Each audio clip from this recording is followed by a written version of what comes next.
I'm 29 years old, and recently my mom called me after nearly 5 years of no contact. She told me my help was needed because my sister Melissa and her husband had just experienced something terrible. Some background. Melissa, who is 27, is now married to a man who was once supposed to be my husband. His name is Lucas, and we had been together since college. Lucas proposed to me after almost 5 years of dating, and he threw a surprise party for us on the night of our engagement. I was overjoyed until around 11 p.m., when I went into the backyard for better phone reception and caught Lucas and Melissa kissing passionately. They were so into each other that at first, they didn't even notice me standing there in shock. I couldn't believe Lucas would betray me like that after almost 5 years together, especially on our engagement night. When they finally noticed me, they quickly pulled apart, but the damage was done. I ran to my car, drove to the nearest hotel, and tried to process what I had seen. Then Melissa texted me, apologizing but saying she loved Lucas, and that this had been going on for a long time. I was in my hotel room when I got that text, and it broke me down completely. Shortly after Melissa, Lucas texted me with a similar message. He admitted he only proposed to me hoping it would help him forget Melissa, but it didn't work. He said their love was undeniable and he saw me as a temporary distraction. It was devastating to hear. I stayed in the hotel for a few days, trying to gather myself and convince myself it was all a bad dream. After almost 4 days, I went home because I needed to sort things out and get back to work. When I returned, I found out my family had been living with Lucas the whole time, waiting for me. It would have been heartwarming if not for the circumstances of my departure. Everyone had tried to reach out to me while I was gone, but I hadn't responded to anyone. So when I finally showed up, it was chaos. Everyone greeted me warmly when I returned home, even Melissa. She hugged me tearfully, but I was too overwhelmed to react. After the initial chaos settled, I told them I was back only to gather my things and leave for good. Lucas had been quiet until then, but when I mentioned moving out, he spoke up. He said there was no need for me to leave because he had already packed his things. He planned to move in with Melissa now that everything was out in the open. When I returned home, my family seemed oddly cheerful despite the painful situation. They were all smiling, even though I couldn't find anything to smile about. Melissa and Lucas stood together awkwardly, looking sad yet smiling. I couldn't hold back anymore and asked my family why they were smiling. To me, Melissa had just ruined my engagement and taken away my boyfriend of nearly 5 years. There was nothing funny or sweet about it. My mother spoke up then, saying they couldn't change the past but could accept the future. They believed Melissa and Lucas were meant to be together, despite how their relationship started with cheating. They expressed regret but hoped I could understand and accept that this was the best outcome. Melissa apologized tearfully for falling in love with my boyfriend and wished she could have told me sooner. They claimed they were deeply in love and wanted to be together forever. Then, right in front of me, they kissed. My mother even wiped a tear away. I couldn't handle it anymore and told them their behavior was disgusting, not sentimental. To my surprise, my family got annoyed with me. They said I was being bratty and making it all about myself instead of being happy for my sister. I was shocked and demanded everyone leave my house. I couldn't believe they were defending Melissa and Lucas and making me out to be the bad one. My father even told me to stop acting like a child and accept what had happened. They acted like I should celebrate my sister finding her soulmate instead of feeling hurt and betrayed. It was all too much for me to handle. So I decided to forget it all. I went into my room, packed a few things, and left without saying a word or listening to their pleas. They called after me, asking me to stay, but I had nothing more to say. It was painfully obvious that they cared more about Melissa's happiness than about me or what was fair. They were so focused on justifying Melissa's actions that they forgot I had feelings too. After that day, my family tried reaching out to me multiple times, but I ignored them because I didn't feel they deserved a response. A few weeks later, I received an invitation to Melissa and Lucas's wedding, which I declined. Many of our mutual friends also declined in support of me, and some relatives distanced themselves from my family after learning how they treated me. It's been 5 years now, and I've mostly cut them out of my life completely. Occasionally, they've tried to reconnect by sending birthday or New Year wishes, but I've always ignored them. I didn't block them, but I removed them from my social media to keep my life private. I wanted them to see that I was doing well and perhaps feel jealous. It was petty, but it felt justified after what happened. Until recently, I hadn't kept up with what they were doing. About 4 days ago, my mother called from an unknown number. I almost hung up, but she begged for a chance to talk because they were in urgent need of help. I agreed to talk to her briefly because she sounded genuinely distressed, and I couldn't ignore her in that moment. She explained that Melissa and Lucas had started their own business a few years ago, but it was failing miserably. Their investors were pulling out because the business wasn't making any profit. They tried borrowing more money, but that only worsened their financial situation. Now they were drowning in debt and being chased by loan sharks. Everyone, from their employees to their investors and lenders, was pressuring them. My mother knew I lived a comfortable life and was desperate, so she turned to me as a last hope. She begged me to loan Melissa and Lucas around $75,000 to help them clear their debts. So my mother was asking for help on behalf of Melissa and Lucas. I questioned why Melissa herself didn't reach out and why my mother was acting as a messenger. She explained that Melissa and Lucas didn't want her to involve me directly, likely because of what happened 5 years ago. Melissa wasn't ready to accept help from me, but my mother didn't know anyone else who could provide such a large sum quickly.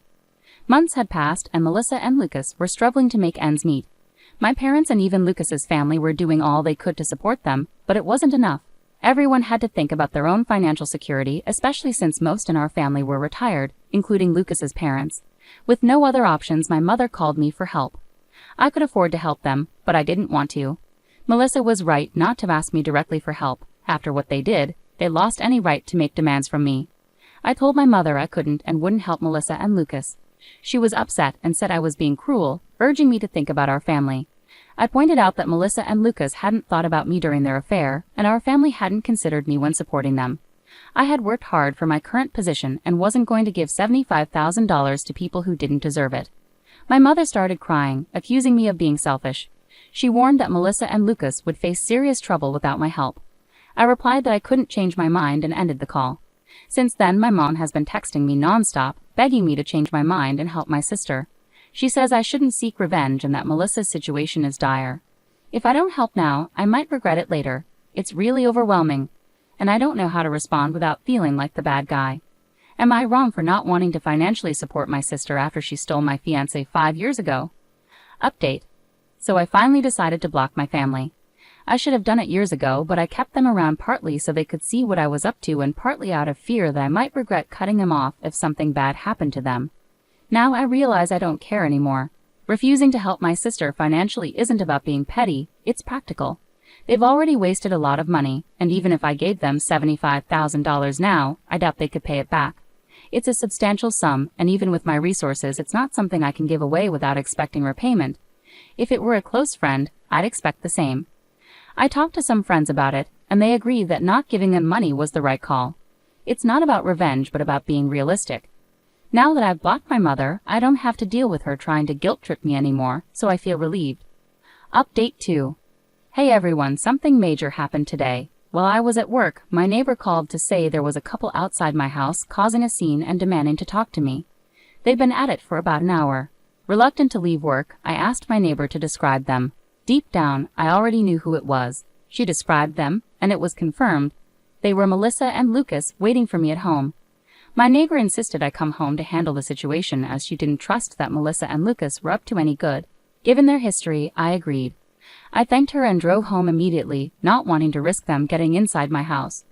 When I arrived about 15 minutes later, I found them trying to pick the lock. I pulled up and demanded to know what they thought they were doing.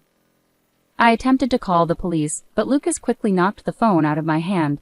Melissa approached and claimed they just wanted to talk and weren't there to take anything, at least not at that moment.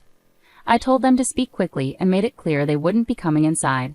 They agreed to talk in the yard, which was a relief since inviting them in didn't seem safe given their apparent hostility.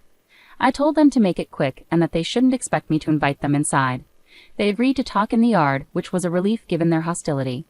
Melissa began by saying my mother had informed her about our phone call and how I had ignored their texts and blocked them all. She accused me of being unfair, saying it had been 5 years and I should be over it by now. She claimed I was acting out for attention and said she felt insulted by my refusal to help them. That's why she was there to talk. Melissa explained that she had managed to get the money for now by selling their house and jewelry, but there was a strong chance she might need more in the future. She wanted to ensure she could rely on me for help if needed. I told her that no, she couldn't count on me for anything because I hated her and her husband with a passion. I was so angry that I said it was taking a lot of restraint not to hit her, so they should leave. Lucas then demanded I sign a document promising to give them money in the future. I told them they were insane if they thought they could manipulate me into signing anything under pressure. I demanded they get out, but Melissa pushed me and said I owed them because they were family. I was shocked and nearly slapped her but controlled myself, knowing violence would only make things worse.